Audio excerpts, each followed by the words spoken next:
War for the Planet of the Apes is yet again directed by Matt Reeves and is the final instalment in this recently rebooted Planet of the Apes trilogy. Now, I do have to admit that until about a week or so ago, I had actually never seen any of the newer rebooted Planet of the Apes movies. Luckily though, I changed that and I did a quick binge, and I have to admit I did thoroughly enjoy the other two. I thought Rise of the Planet of the Apes was very good, I thought Dawn of the Planet of the Apes was even better, and I actually think War for the Planet of the Apes might be the best one in the trilogy. Now, the first thing I must say, which surprised me quite a lot about this movie, is just how dark they were willing to go with this. And I don't mean dark as in, oh look, it's moody and atmospheric. I mean dark as in, there is a very strong Vietnam War vibe throughout the entire movie. And it's not just the Vietnam aspect that makes it dark, there's also a lot of very strong Holocaust-esque imagery scattered throughout this movie, and I really was not expecting that in a Planet of the Apes movie.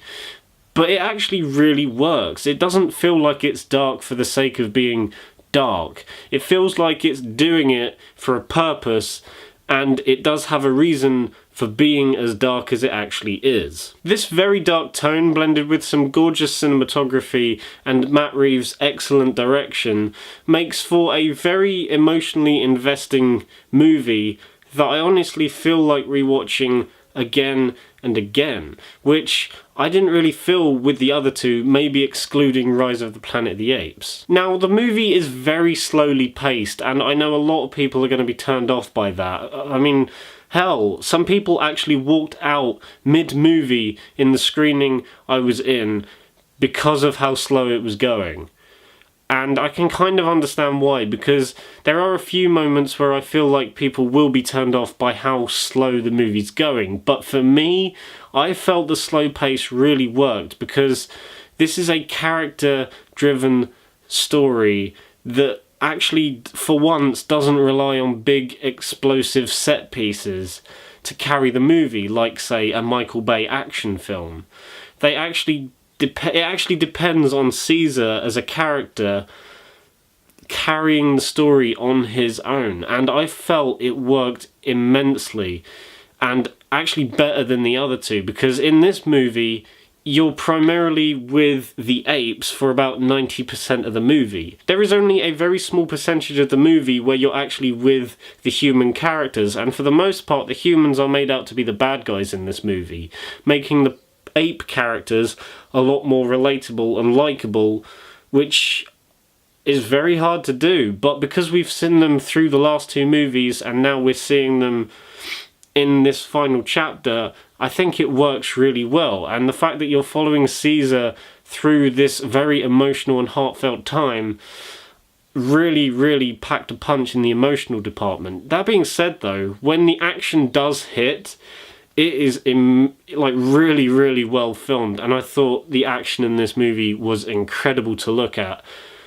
But don't let that detract from the fact that the slow pacing really does build these characters to unbelievably relatable levels. And I'm just gonna say this, the CGI motion capture in this movie is fucking incredible. It's real. Honest to God, it is real.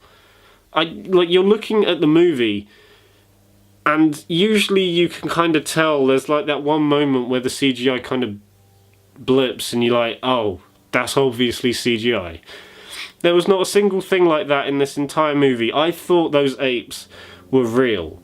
And I've got to say, Andy Serkis gives a fucking great performance in this movie. I really do feel he doesn't get enough credit for his work as an actor. Like, I know people remember him as Gollum or as Caesar in these movies,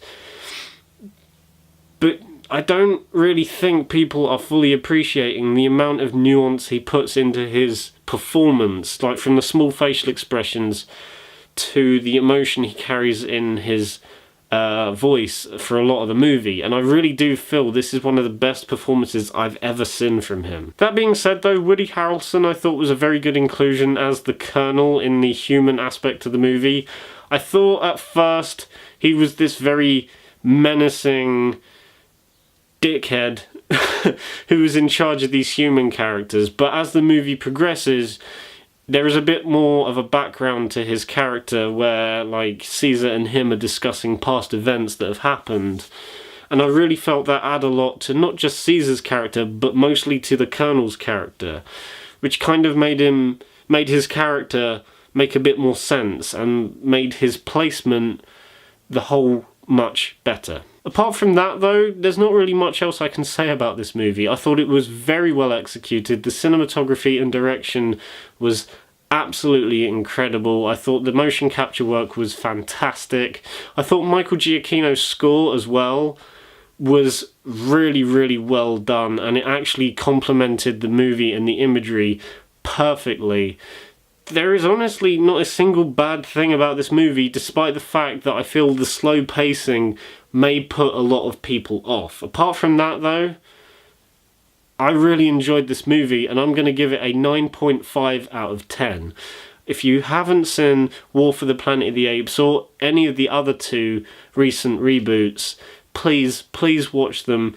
And the best thing about this movie is that if you watch all three of them, Rise of the Planet of the Apes, Dawn, and War for the Planet of the Apes, in like a continuous session, they flow very naturally and they don't feel tacked on like, oh, this is the next sequel, oh, and this is the next one as well. They feel like a naturally progressing series of events that just happen very smoothly and naturally, which I really do appreciate about this series, because there aren't many series of movies that do that, maybe except for like Lord of the Rings or the Bourne trilogy. So guys, that was my review for War for the Planet of the Apes. I hope you enjoyed it. If you did enjoy the video, then give it a thumbs up and subscribe to the channel if you haven't already. Bye.